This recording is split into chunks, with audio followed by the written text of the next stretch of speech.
Sock show on the Trev. It's too sweet. Anyway, continuing on with retired numbers and catching the Penguins up to date. I say that loosely because I guarantee you in the not so distant future there's at least 2, maybe 4 numbers we'll be talking about in Pittsburgh predictably. But anyway, I really hope I do this one some service and don't come across as making a video that's going to suck. Not just because there's a lot to unpack here, but between you and me, the subject of this video was one of, if not, my absolute favorite player growing up. So I kind of want to do it, do it right some way. But either way, we're talking about a number that was so nice, they retired it twice. Of course, we're talking about the number 66. That being Super Mario Lemieux. Let's do it.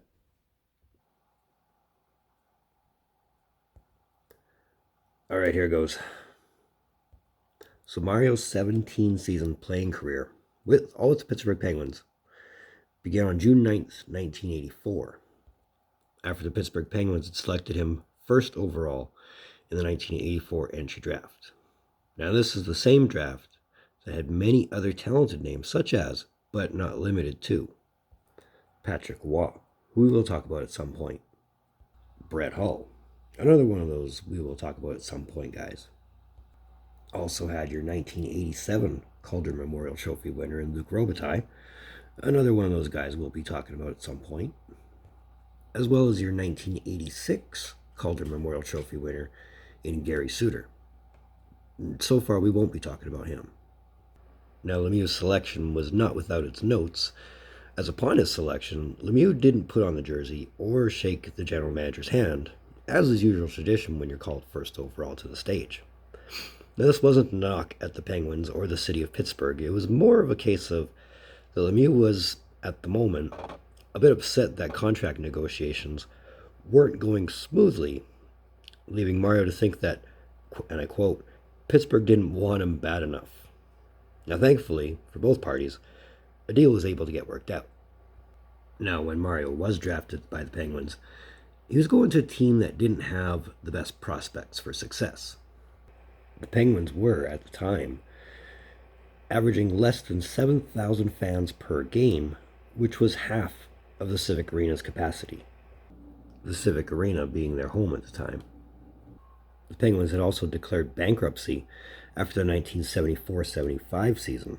They hadn't had a winning season since 1979 and hadn't made the playoffs since 1982. And on top of that, they had officially tanked their 83-84 season just to get the first overall pick in 1984.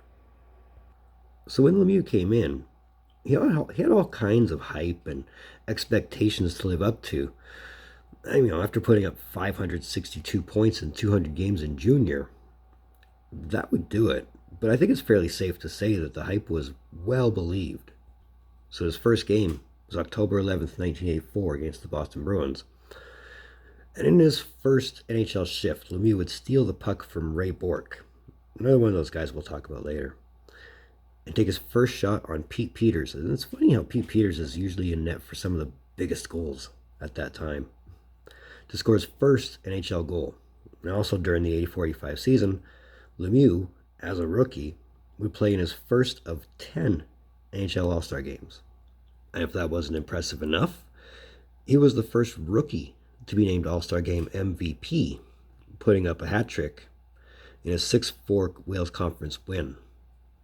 Now, while the Penguins failed to make the playoffs in his rookie season, Lemieux, with his 100 points in 73 games, was essentially a no-brainer for the Calder Memorial Trophy, which is handed out annually to the NHL's Rookie of the Year, as well as making a spot on the NHL's All-Rookie team, which is decided with their first and second team All-Stars. So how does one follow up a 100-point rookie season? Well, how about 141 points in just 79 games? Now, those 141 points weren't just a team lead. They were good enough for second in the league, but second only because some kid named Gretzky scored 215 points, which was 74 points more than what Lemieux had. And though the Penguins missed the playoffs again, Lemieux won his first Lester B. Pearson Award, which we now call the Ted Lindsay Award, as well as being named to the NHL's second NHL All-Star team. The 1986-87 season would see Lemieux play in only 63 games, but in those 63 games, he led the team in scoring with 107 points, including his first 50-goal season. The 1987-88 season was, for the most part, a much better kind of return to form for Lemieux, with a newfound confidence from playing in the 1987 Canada Cup. Lemieux would also be named team captain in December of 1987. In January of 1988, Lemieux would play in his third NHL All-Star game and take home his second NHL All-Star Game MVP award after putting up a 6-point performance. So Lemieux would finish the season with 168 points in 77 games, which included 70 goals. Now, those 168 points would lead the league in scoring, which would earn him his first Art Ross Trophy, which is awarded annually to the leader in points, as well as his first Hart Memorial Trophy, which is league MVP. He'd also earn his second Lester B. Pearson Award, which is MVP voted by the players, and his first nomination to NHL's first NHL All-Star team. Now, although the Penguins would miss the playoffs, they did finish with their first winning season in 9 years. So the turnaround's starting to take shape. So if you thought the 87-88 season was good, the 88-89 season blew everything before that away. First, there's that New Year's Eve game. You know that game. You know, that game against New Jersey, New Year's Eve 1988. He would score what would be known as the NHL's greatest moment during the league's centennial celebration, where Lemieux would become the only player to score 5 goals in all 5 possible ways. So he scored 1 on the even strength, 1 on the power play, 1 shorthanded, 1 on a penalty shot, and 1 into empty net. And he finished that game with 8 points. 20 days later, in a game against the Winnipeg Jets, he would score his 50th goal behind Pokey Reddick in his 44th game, which was also his team's 46th game, which made Lemieux the 4th player in league history to score 50 goals in 50 games or less. Now, Lemieux would also set new franchise records for assists and points in a career during this season, when he hit 415 assists, which was previously held by Sillaps Jr., and 715 points, which was previously held by Rick Kehoe. And on top of all that, he also set a league first, becoming the only player to score 13 shorthanded goals in one season. And what's even better, the Penguins did make the playoffs behind Lemieux's career bests all across the board this season, with Lemieux putting up 85 goals, 114 assists for 199 points. That led the league in scoring, obviously. And those are still team records which stand up to this day.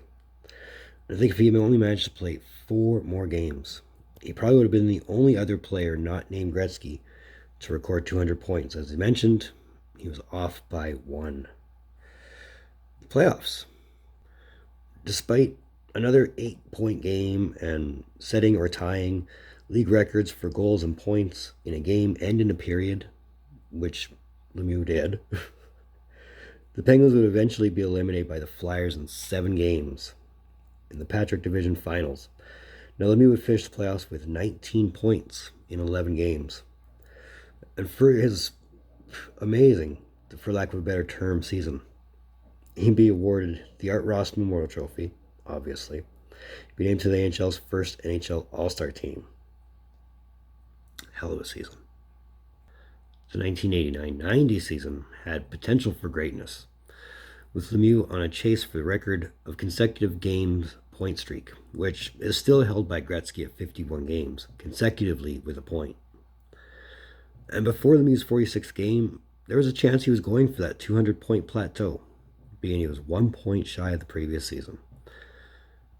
Lemieux also won his 3rd NHL All-Star Game MVP award with a 4-goal performance, which, ironically enough, the game was in Pittsburgh in 1990. Lemieux also managed to set a new franchise record for goals in a career when he beat the mark of 315, which was previously held by Jean Provost. Lemieux, however, would only play 59 games for the 1989-90 season. And even in those 50 games, he still led the team with 123 points. The Penguins, however, didn't qualify for the playoffs. Now, it was during this offseason that Lemieux would go through his first back surgery, which would limit him to 26 games for the 90-91 season. Now, during his absence, the Penguins turned themselves into a solid Stanley Cup contending team, bringing in such names as Joe Mullen, Larry Murphy, Ulf Samuelsson, and Ron Francis, just to name a few. Oh, and the debut of some guy named Jagger, who I would love to talk about at some point.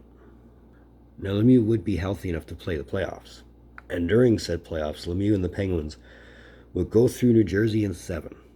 They go through the Capitals in 5, and finally eliminate the Bruins in 6 to take the Penguins to their first Stanley Cup finals in team history. And it was during said Stanley Cup finals against Minnesota that, well, this goal came from. Now, that would be one of 16 playoff goals that he would score during the 91 playoffs to go with his 28 assists for 44 playoff points, which, of course, led the league in playoff scoring. And is only the second highest point total in the NHL playoffs, of course, right behind Gretzky. In history, as the Penguins would eliminate the North Stars in 6 games, and the Penguins would win their first Stanley Cup in franchise history. And Lemieux, as obviously would be stated, won the Conn Smythe Trophy, which is awarded annually to the playoff MVP for the 1991 playoffs. The 1991-92 season would see Lemieux limited to only 64 games, but, again due to injury, but he would still lead the league in points with 131 to capture his third Art Ross Trophy, as well as being named to the NHL's second NHL All-Star team. And of course, the Penguins would be defending their Stanley Cup championship, first by eliminating the Capitals in 7 games, to meet up with the Rangers in the division finals. It would be during this series where Lemieux would be on the wrong end of an Adam Graves slash, which would break his hand. And Lemieux would have to miss 5 games, but the Penguins would continue on, eliminating the Rangers in 6 before sweeping the Bruins, meeting the Bruins again, in 4 in the Wales Conference Finals to make their return to the Stanley Cup Finals for the second time in team history. It would be here where the Penguins would meet the Chicago Blackhawks for the 1992 Stanley Cup. And it'd be here where it was pretty much same verse, repeat the chorus, swept the Blackhawks in 4 to give their Penguins their second Stanley Cup in franchise history, and the second in as many years. And of course, much like last season, Lemieux would again be awarded the Conn Smythe Trophy, which again went up to playoff MVP for his second Conn Smythe Trophy in his career. The 92-93 season would see the Penguins start the season hot, with Lemieux setting a team record with then at least one goal in 12 consecutive games from October 6th to November 1st, and was on a pace to challenge not just a record of goals in a season, but also points in a season. That was until January 12th, 1993. It would be here where Lemieux would announce that he'd have to take 2 months away to recover from an aggressive radiation treatment due to Hodgkin's lymphoma. It's worth noting, though, that his first game back saw him receive a standing ovation from the fans in cross-state Philadelphia, which very rarely ever happens between the Penguins and the Flyers. But upon his return, the Penguins would go on an NHL record 17-game winning streak to win the team's first President Trophy for finishing first in points in the entire league. Now, when he left for treatment, he was 12 points behind the league leader Pat LaFontaine for points. And when he came back to finish the season, he was 12 points ahead which saw him finish the season with a league-leading 160 points in only 60 games played. And this would also include his 50th goal in his 48th game, but unfortunately, it was his team's 72nd game of the season, which didn't qualify for a proper 50-50 season. But that notwithstanding, he did finish the season with his 4th Art Ross trophy, as well as being named to his 3rd NHL First NHL All-Star team, as well as being awarded his 3rd Lester B. Pearson Award, as well as his 2nd Hart Memorial Trophy as league MVP. And while the hope for the Penguins was always a three-peat, the Penguins would eventually be eliminated by the New York Islanders in the second round of the Wales Conference Division Finals, with Lemieux adding 18 points in 11 playoff games. Lemieux would have yet another limited season in 93-94, playing in only 22 games, thanks again to another off-season back surgery, but managing 37 points in those 22 games, while adding 7 points in only 6 playoff games. And that was just in time for our first lockout. So while most other players were playing elsewhere or getting ready for a 48-game schedule, which was going to eventually come after this lockout, Lemieux had announced at the end of the 93-94 campaign that he would be taking a leave of absence from the NHL for the entirety of the 94-95 season, but he would return for the 95-96 season. And he didn't really seem to miss a beat for the 95-96 season, as he managed to get back to playing close to a full schedule, where he would miss all but 12 games, or he would miss only 12 games, during this season. On October 26, 1995, he'd finally score his 500th NHL career goal against the New York Islanders. Now, what makes this one special is he scored his 500th in his 605th NHL game, making Lemieux the second fastest player to score 500 goals. Now, Lemieux would lead the league in all offensive categories this season, scoring 69 goals. Nice. To go with 92 assists for 161 points, winning his 5th Art Ross Trophy, as well as being awarded his 3rd and final Hart Memorial Trophy, as well as his 4th and final Lester B. Pearson Award, as well as being named to the NHL's first NHL All-Star team for the 4th time. This playoffs would see the Penguins riding hot on the momentum of Lemieux, taking care of the Washington Capitals in 6 games, as well as the Rangers in 5 games to meet the Florida Panthers in the Eastern Conference Finals.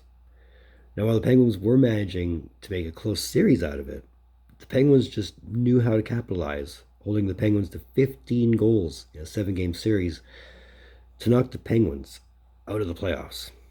Lemieux would add 17 points in 18 of the playoff games. The 1996-97 season would see Lemieux score his 600th career goal in just his 719th NHL game. While this was, again, the second fastest in league history, it would have been the fastest if he had scored it 2 games earlier, as he did it in 719, but Gretzky did it in 718. So 1 game. Ouch. So very close. This would be the last season where Lemieux would score 50 goals, as well as put up 100 points, with his league-leading 122 points in 76 games, earning his 6th and last Art Ross Trophy, as well as being named to the NHL's first All-Star team for the 5th and final time in his career. Before the playoffs even began, on April 6th, 1997, Mario announced his intention to retire following the playoffs. And while I'm sure the hope was, in theory, a deep playoff run, the Penguins would be eliminated in 5 games to eventual Stanley Cup finalists and cross-state rivals, the Philadelphia Flyers. Now, Lemieux would add 6 points in those 5 playoff games. Now, upon his retirement, he would finish his career with 613 goals, 881 assists for 1,494 points in only 745 games, which, in perspective, is greater than a 2-point per game average, which is no wonder why the NHL waived his 3-year period to induct Lemieux into the Hall of Fame, when Mario would be inducted with the 1997 class. To date, he's the second last player to receive the waiving of the 3-year mandatory period. On top of that, on November 19th, Lemieux's familiar number 66 was retired to the rafters for the first time. Now, we'll touch on that in a little bit, but technically, that is the first number retired. And technically, this should be where our video ends, but our story doesn't end here. So while the Penguins were very successful in the early 90s, and were still statistically successful in the mid to late 90s, ultimately, success comes at a cost, as these things do. And during their success, more of the prominent players, Lemieux included, they were asked to defer their salaries just to keep the success going.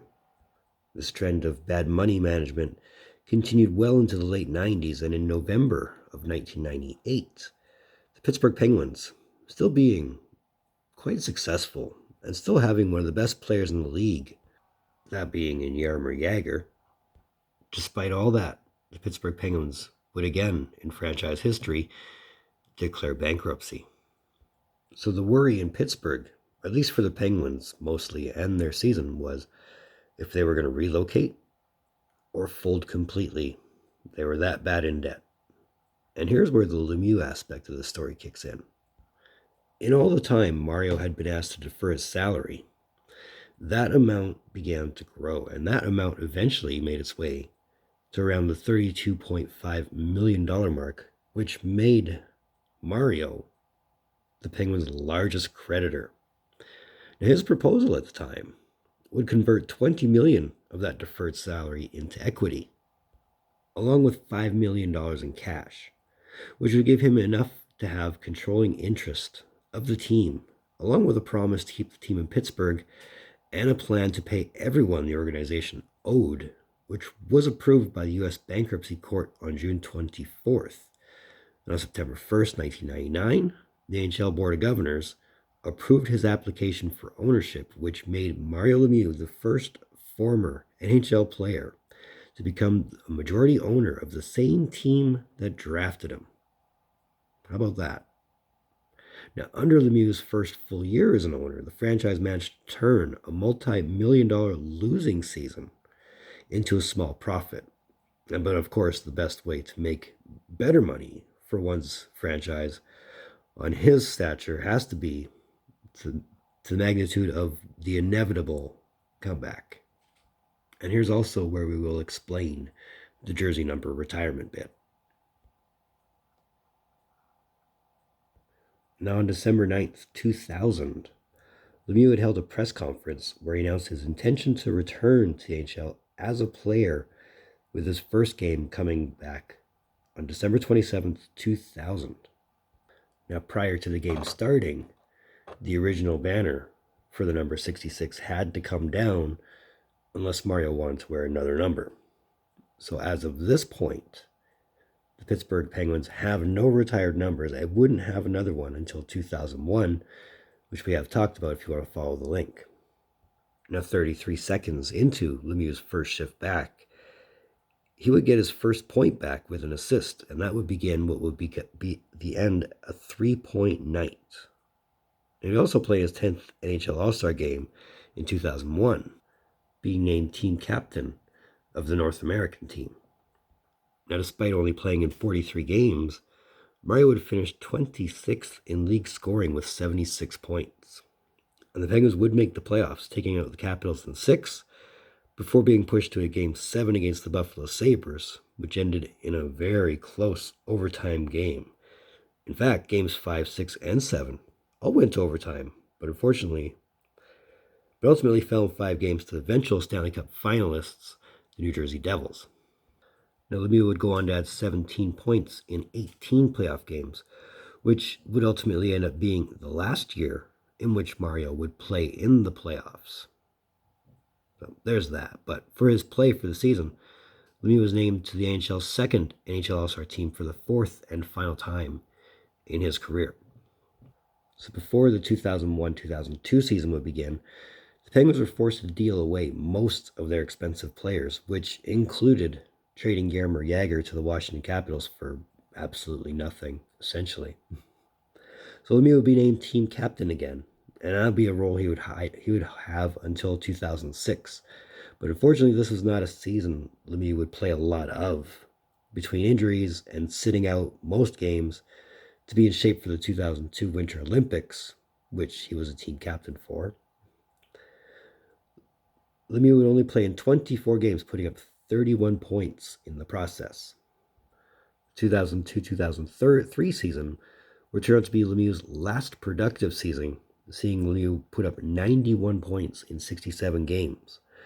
This would be the last season Lemieux would play as many games as it would also be the last time Lemieux would play an NHL All-Star game, finishing his career with 12. And the 2003-2004 season would see Lemieux play in only 10 games, putting up 9 points in the process. And then we had the big one. So while many players either went to Europe or sat at home to nurse injuries or, just rest and recover, Lemieux, being the owner of the Pittsburgh Penguins, found himself in a handful of the labor meetings during the 04-05 lockout. Now, Lemieux's status as a player-owner was quite a unique process and almost borderline conflict of interest. And the fact that Mario was an owner meant that Mario was no longer part of the NHLPA, but he still had to pay union dues from the base salary that he was paying himself.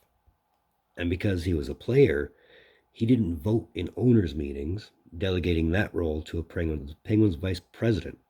However, it was Lemieux who did suggest certain structures during the lockout and during the labor negotiations, which included cost certainty and worked under a hard cap system.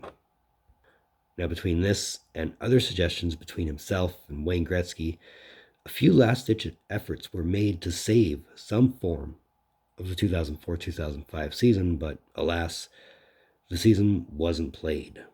But the NHL did manage to resolve all their issues with the NHLPA, and a season was back in place for 05-06. And with the end of the lockout came the 2005 NHL entry draft. And thanks to a special lottery system, the Penguins managed to win the Sidney Crosby sweepstakes, and I'm sure that's one of the numbers we'll be talking about later on, somewhere down the road, which gave all kinds of enthusiasm to Penguins fans and the city of Pittsburgh going into the 2005-2006 season. It's also worth noting, too, that before the 05-06 season began, Mario had announced that the Penguins were now debt-free, as the last of the creditors that were still tagged along to the Penguins when Mario bought the team was now paid off. So he kept his promise to everything that was involved with him buying the Penguins. That was a good thing to see. The 2005-2006 season, however, would be Lemieux's last season. And he would score his last NHL goal on November 10th, 2005, in a win against the Montreal Canadiens, with his last assist coming in his last game in an overtime loss to the Buffalo Sabres on December 16th, 2005. Lemieux would go on to announce his second and final retirement on January 24th, 2006, putting up 22 points in 26 games. Now, amongst injuries and other health-related issues, and despite still being able to go near a point per game in the 05-06 season, Lemieux would say that he could no longer play at the level that he was accustomed to. So, just like that, that's the story of the number 66 in Pittsburgh. Let's go over some stats. On second thought, no, let's not do stats yet. Let's talk about his continued success as the Penguins owner before we do anything. So as far as an owner is concerned, Lemieux and his ownership group were able to get the Penguins a new arena in 2007 that they sorely needed. Of course, it's now known as the PPG Paints Arena in Pittsburgh, but it was initially the Consol Energy Center. So that in itself, along with the TV deals that Mario was negotiating for the Penguins, was good enough to guarantee that the Penguins would be staying in Pittsburgh for at least the next 30 years. So, promising to Pittsburgh Penguins fans. And one cannot say that it hasn't worked for Mario, as he was able to get his name on the cup 3 more times as an owner. And as of this recording, Mario is still in the ownership group of the Pittsburgh Penguins to this date. Now we can talk some stats. So in 915 NHL games played, hadn't even played 1,000 games by the time of his second retirement. 690 goals, 1,033 assists for 1,723 points. Now, as far as playoffs is concerned, 107 playoff games, 76 goals, 96 assists, 172 points. Not bad. On top of that, you've got 6 Art Ross trophies to his name: 1988, 1989, 1992, 1993, 1996, and 1997. He's a 4-time winner of the Lester B. Pearson Award in 1986, 1988, 1993, and 1996, a 3-time winner of the Hart Memorial Trophy in 1988, 1993, and 1996. He's a 3-time NHL All-Star Game MVP in 1985, 1988, and 1990. 2-time Conn Smythe Trophy winner in 1991 and 1992. He won the Calder Memorial Trophy in 1985, the NHL's Plus Minus Award in 1993, as well as the Bill Masterton Memorial Trophy in 1993. He's a 5-time Stanley Cup champion, 2 as a player in 91-92, and 3 as an owner in 2009, 2016, and 2017. The Hall of Fame waived the 3-year waiting period to induct him immediately in 1997. He's played in 12 NHL All-Star Games: 1985, 1986, 1988, 1989, 1990, 1992, 1993, 1996, 1997, 2001, 2002, and 2003. He's a 5-time first-team NHL All-Star in 1988, 1989, 1993, 1996, and 1997. He's a 4-time second-team NHL All-Star in 1986, 1987, 1992, and 2001, on top of being named to the NHL's All-Rookie team in 1985. He was named one of the NHL's greatest players during the NHL's centennial season, on top of being named the NHL's greatest play in their first 100 years, scoring 5 goals in 5 different ways. He's also scored 50 goals in 50 games during the 1988-89 season. Now, as for records, as far as Penguins records is concerned, he still holds the record for most goals, assists, and points in a career, with 690 goals, 1,033 assists, and 1,723 points. He has the longest goal-scoring streak of 12 games, his longest point streak of 46 games, most goals, assists, and points in one season as a Penguin all came during the 88-89 season, when he scored 85 goals, 114 assists for 199 points. He scored 5 goals in a game, which is a team record, on 4 separate occasions. He scored 6 assists in one game on 3 occasions, which is a shared record in the team, as well as having the most points in a game with 8 on 3 separate occasions. As far as All-Star records is concerned, he has the most career goals with 13, which he shares with that man on the screen. He also has the most goals in a game with 4, shared with 2 others, and the most MVP awards with 3, which he shares with Gretzky. As far as league records is concerned, he has the most goals in one period with 4, which he shares with 13 others. He's one of 2 players to score more than 10 shorthanded goals in 2 different seasons. He has the most shorthanded goals in one season with 13. He has the most power play points in a season with 80. And the only player to score 5 different goals in 5 different ways. And as far as playoff records is concerned, most goals in a period with 4, which he shares with Tim Kerr. Most goals in a game with 5, which he shares with 4 others. Most points in a period with 4, which he also shares with Tim Kerr. As well as having the most points in a game with 8, which is a record that he shares. Now, his number was first officially retired on November 19th, 1997, but again, due to the comeback, had to come back down, and it was re-retired on October 5th, 2006. So let's go over my opinion.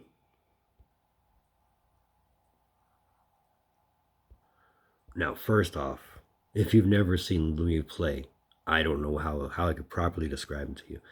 The guy was a treat to watch play. And I mean, the shame is he never really had a full season. Because could you imagine what he would do with a full season? I mean, this is a guy that was 6'5", doing Gretzky things.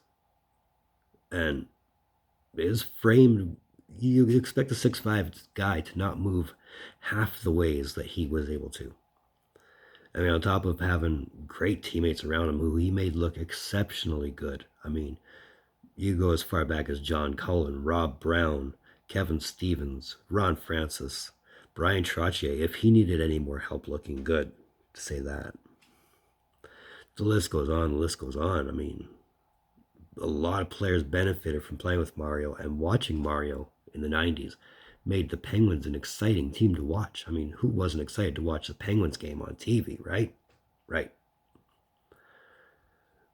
Amazing player, amazing player. I mean, if Gretzky was always number one, Lemieux had to be a very close 1A. And I've always said if he did play those healthy seasons, his numbers would rival, if not come close to, Gretzky numbers. I guarantee he'd be the only other player with 2,000 points if he played full healthy seasons.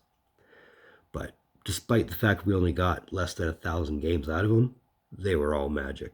I mean, he still retired at close to 2 points per game average. How many guys can say they did that? Not many. I would love to see another player like Mario in my lifetime. I just don't know if that's possible. I mean, this guy is hands down the greatest first overall pick in NHL history. Not counting Dennis Potvin. If you're just counting forwards, then obviously it's Mario. But if you're counting overall, it's between him and Potvin. But like I said, treat to watch. Even during his comeback when he was actually able to play some games, it was fun to see him come back. Miss him already.